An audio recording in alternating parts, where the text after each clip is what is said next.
Not long ago, we had a great railway show. Engines from all around the world came to the mainland to compete. I made some really good friends. But afterwards, they all had to go home. And right now, they are all traveling back. I wonder where they are now. Great race friends near and far. The Great Railway Show had only just finished. Lots of trains were heading to the docks to get the boat home. Vinny and Gina were the first ones to arrive. Beat you! Laughed Vinny. You know, I'm probably the strongest steam engine in the world. Gina had had enough. She decided that she was going to teach Vinny a lesson. And when she saw Shane arrive, a plan started to form. You say you're as strong, but I bet you're not even as strong as me. Ha! A little engine like you couldn't even pull my coal tender. Ha! Then let us have a tug of war. You're on. But Gina was going to play a trick on Vinny. She went to see Shane. Vinny doesn't think you are very strong. And he's challenged you to a tug of war. Bonza!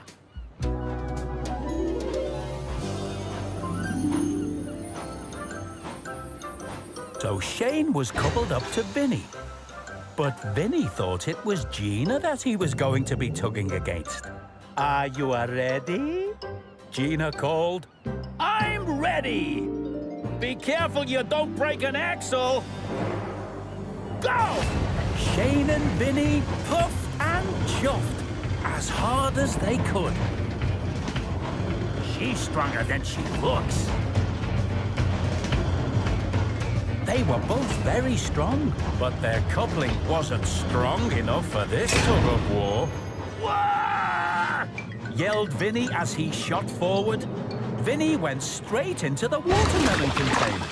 Oh, no! Gina and Shane couldn't help laughing. Sorry, Vinny, said Gina, but you were showing off. That's okay, Tiny Trucks. You may not be stronger than me, but you're a lot smarter. Ivan and Frida were on their way home from the great race.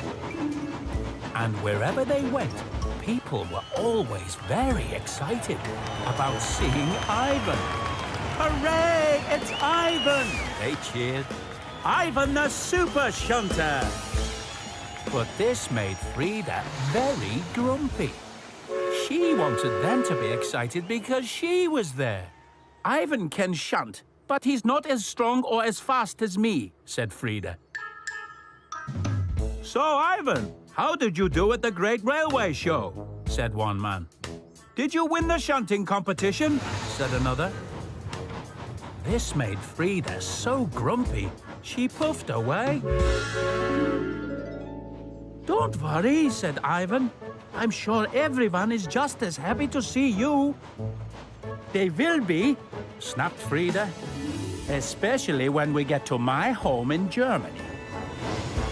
But even when they got to Germany, it was Ivan who got all the cheers. Hello, everyone, said Ivan. So nice to meet you. This made Frida very unhappy.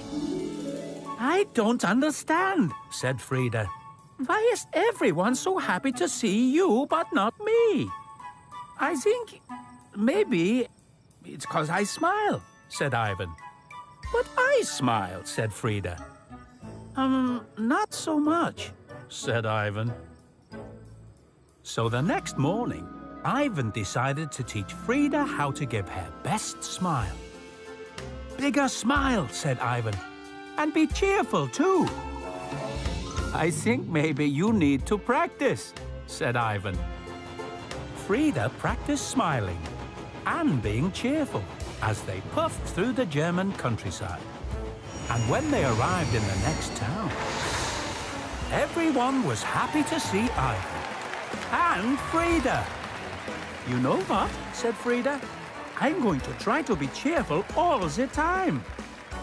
Ah, good, said Ivan.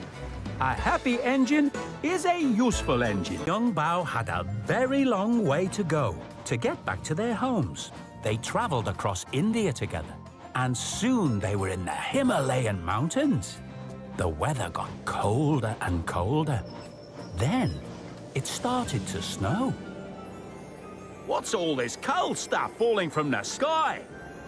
It's just snow. Sometimes this happens when it gets very cold. Bonza! I like it. It does look very pretty, but you have to be very careful in the snow. It can make the tracks very slippery. Young Bao was right. The snow did make the tracks very slippery. But Shane liked it. I reckon all this slippy stuff makes riding the rails just like surfing, said Shane as he slid around a corner. Maybe it does, but engines don't surf. You're right there, mate, but I've always wanted to give it a go. Cowabunga! Woo-hoo-hoo! Slow down! Remember, the snow can be dangerous as well as fun. Then Shane reached the top of a very tall hill. This is gonna be the best surf yet. No, Shane!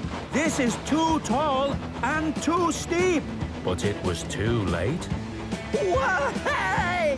Look at me, I'm surfing! Shane went faster and faster. He went so fast, he started to get a little scared.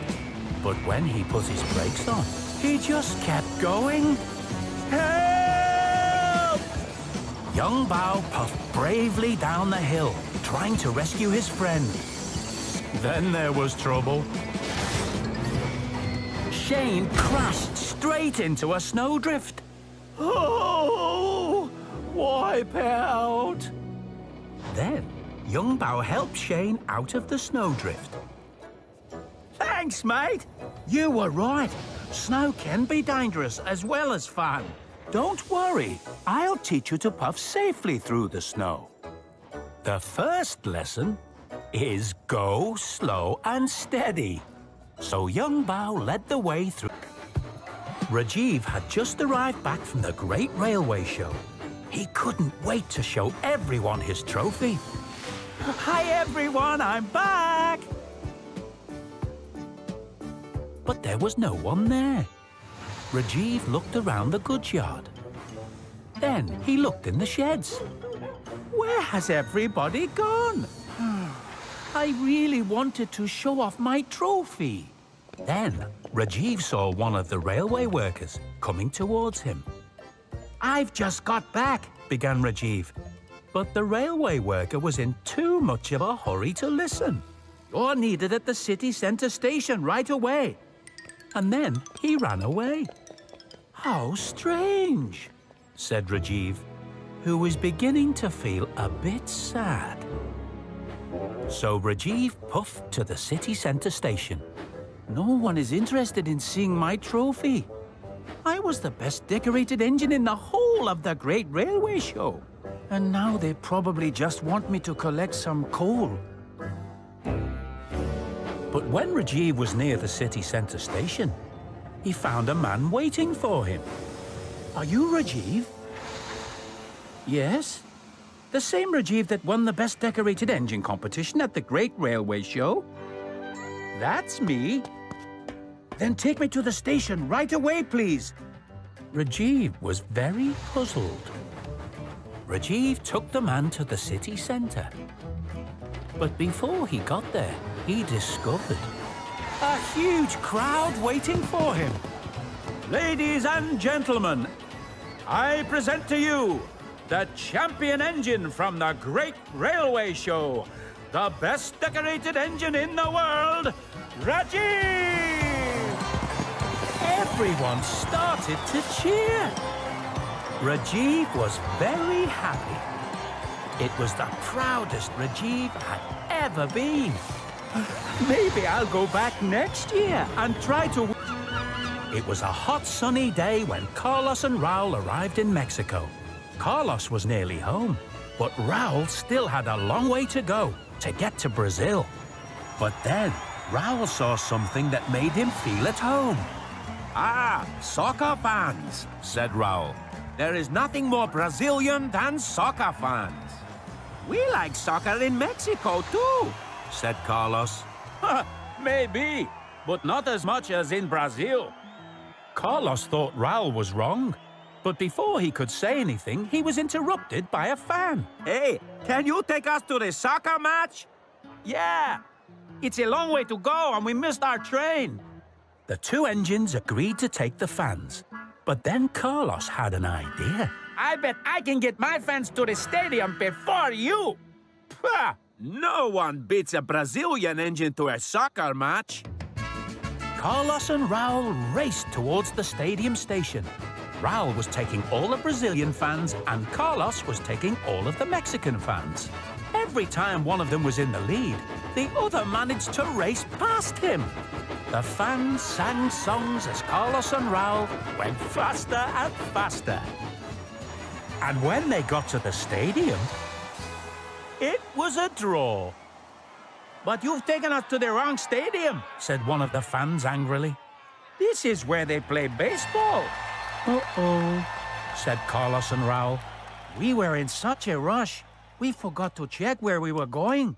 But the match was about to start. Carlos and Raoul raced to the soccer stadium. And this time, they puffed faster than they had ever puffed before. It didn't matter who got there first. They just wanted to get their passengers to the soccer match on time. Hooray! Cheered the fans. You got us to the match on time. Carlos and Raoul waited to take the fans home again. Maybe you do like soccer in Mexico nearly as much as we do in Brazil. I think Mexicans and Brazilians like soccer just as much as each other.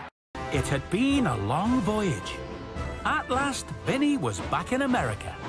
Vinny still had a long way to go before he was home. But as he was setting off from the docks, the dockmaster came to see him.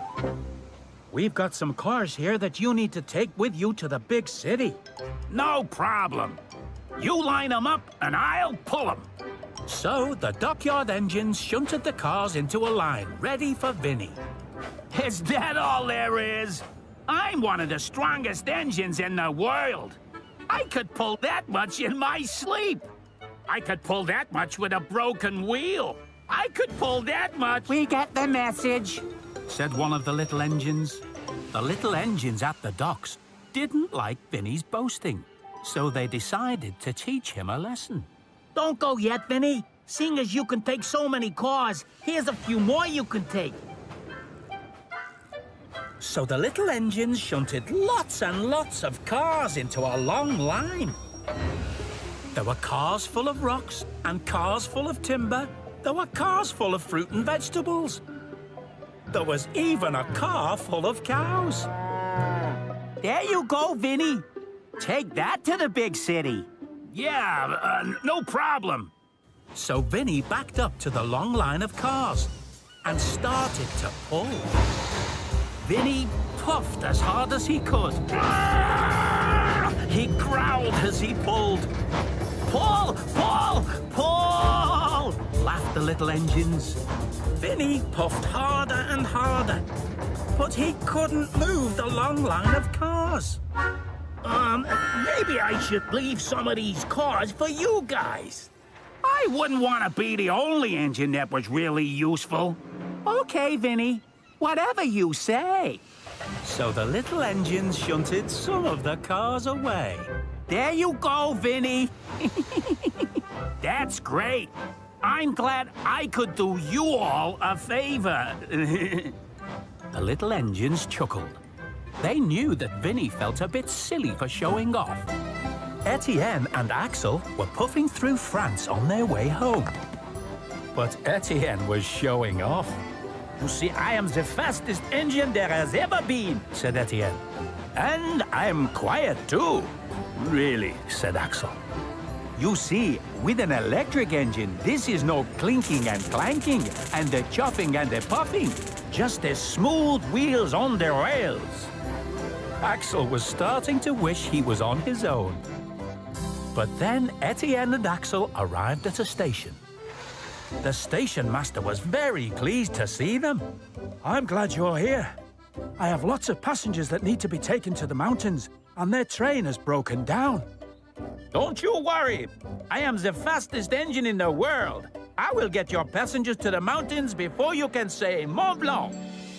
But you can't take them. You're an electric engine, and there are no electric cables on the mountain tracks. It looks like I'm the engine for this job. As long as your passengers don't mind a bit of chuffing and puffing. Of course we don't, cheered all the passengers. You might be fast when you have electric cables, Etienne, but only steam can get you into these mountains. Soon Axel was on his way through the mountains. He was enjoying the peace and quiet. It wasn't long before Axel arrived at the mountain station. "Thank you," said his passengers. But as Axel puffed back through the mountains, he started to feel a little lonely. I kind of miss Etienne's boasting. And I bet he would like to see the mountains. When Axel arrived back, he could see that Etienne was unhappy. How did you like the mountains? They were very beautiful. Would you like to see them? But there are no electric cables for me in the mountains. Maybe not, but a friendly steam engine could show you anyway. So Axel buffered up behind Etienne and pushed him along the tracks. You know, I think steam engines might be nearly as good as electric engines after all. Ashima and Rajiv had a long way to go to get home. And on their way back to India, they had to go through Austria. As Ashima and Rajiv puffed into the Austrian mountains, the tracks got very steep. Rajiv didn't like going through the mountain railways. He had never been so high up before. But Ashima liked the mountains. They reminded her of home. Ashima and Rajiv soon came to a bridge. Whoa! I don't like the look of that, said Rajiv. What's the matter with it? asked Ashima. It's very high up, and I don't like being high up. But we have to cross it, said Ashima. It's the way home. Come on. Ashima started to cross the bridge. I can't look. So Ashima came back again. Don't worry, Rajiv. The Nilgiri Railway where I work has the steepest hills and the highest bridges you can imagine. I'm not sure how that helps me. I tell you what, you close your eyes and I'll make sure you get safely through the mountains. So Ashima coupled up to Rajiv. Now keep your eyes closed. Don't worry about that. I will. So Ashima pulled Rajiv slowly and carefully across the bridge and further into the mountains. Ashima loved puffing along the winding tracks. It was colder than her railway in India, but the tunnels, trees and high bridges were just like the Nilgiri Railway. We're at the top now, Rajiv. Don't you want to see? Being this high up made Rajiv a little scared, but he did want to see what it looked like being so high up in the mountains. Rajiv thought it was the most magnificent sight he had ever seen. He could see the trees and the mountains, and the houses were so far away, they looked like tiny little boxes. Maybe heights aren't so scary after all, as long as you have a friend to look after you. Raoul had travelled for a long time to get home, but now he was finally back in Brazil. Raoul loved the rainforests. He loved seeing all the trees and hearing the call of the birds. But most of all, Raoul loved to see the Brazil nut trees. Brazil nut trees grow to be very old.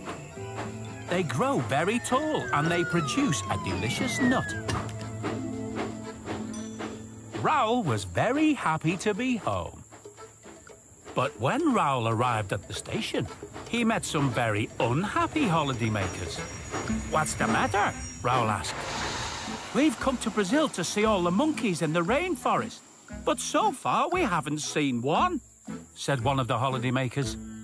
I bet I can show you lots of monkeys, said Raoul. Jump on board.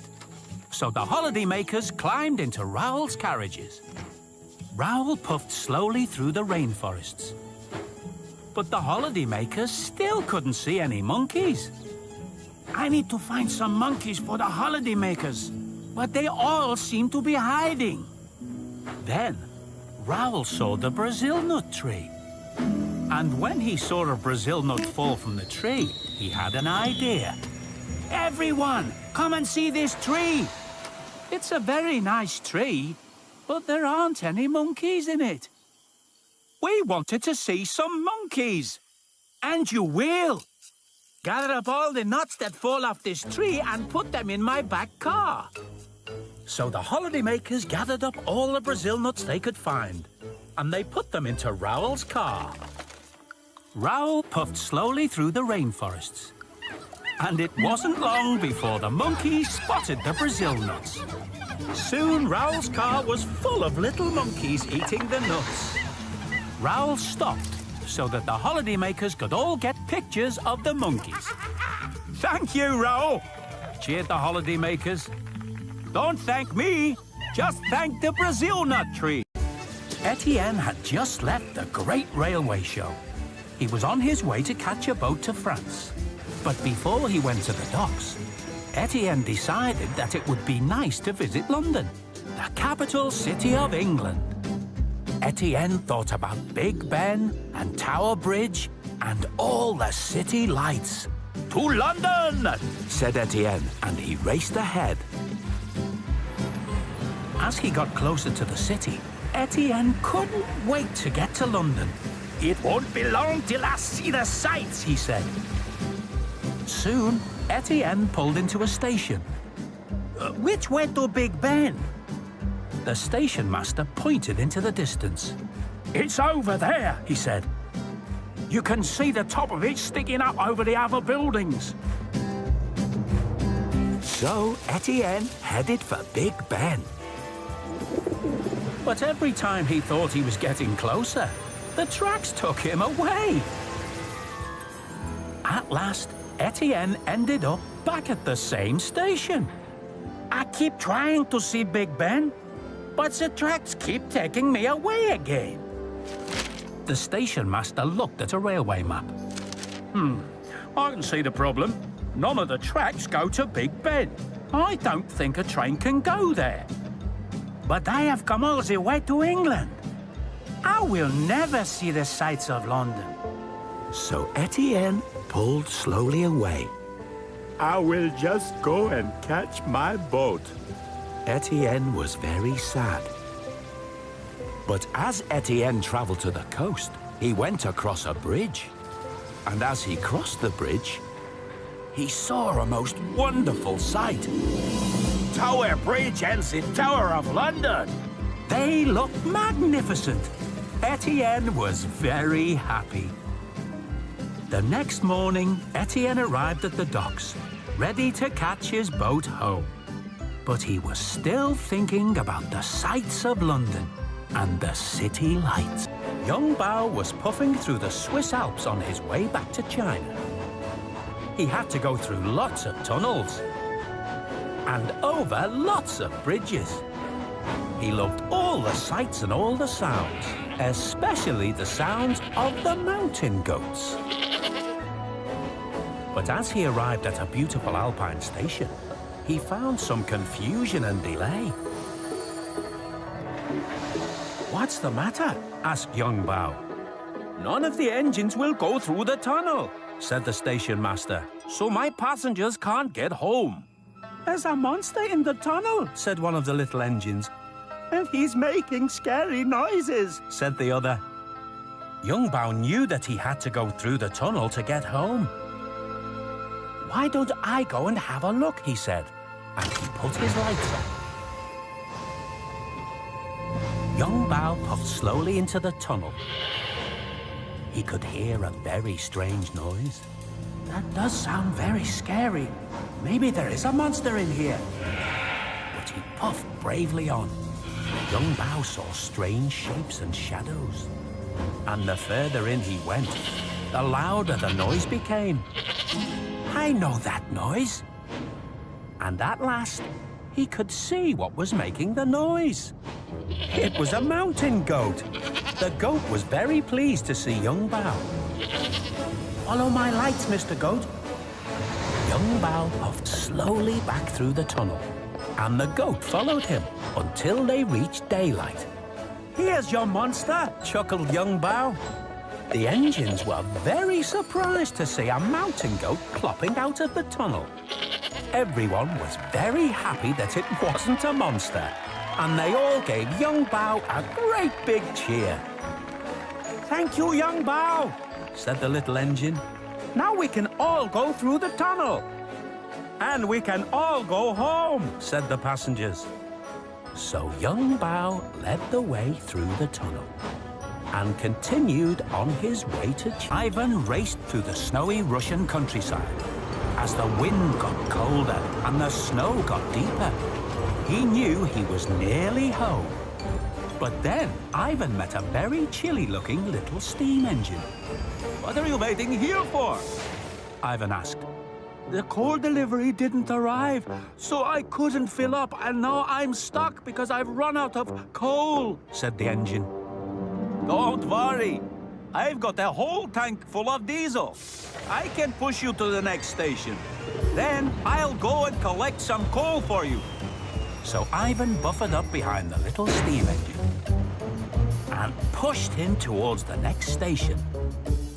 But then Ivan found a big steam engine that had run out of coal too. And this one had some very cold passengers on board. Don't worry, I still have half a tank of diesel fuel. I'll take you both to the next station. Are you sure? Said the big steam engine. I'll be very heavy, especially with all my passengers. The big engine was right. He was very heavy, but Ivan pushed as hard as he could, and soon his wheels started to turn. Hooray! Well done, Ivan! So, Ivan took the two steam engines all the way to the next station. Then Ivan raced off to collect some coal. Those steamies will soon be on the move again. Ivan took the coal to the engines that were waiting at the station. The steam engines were soon as warm as toast and ready to puff again. Thank you! You're welcome!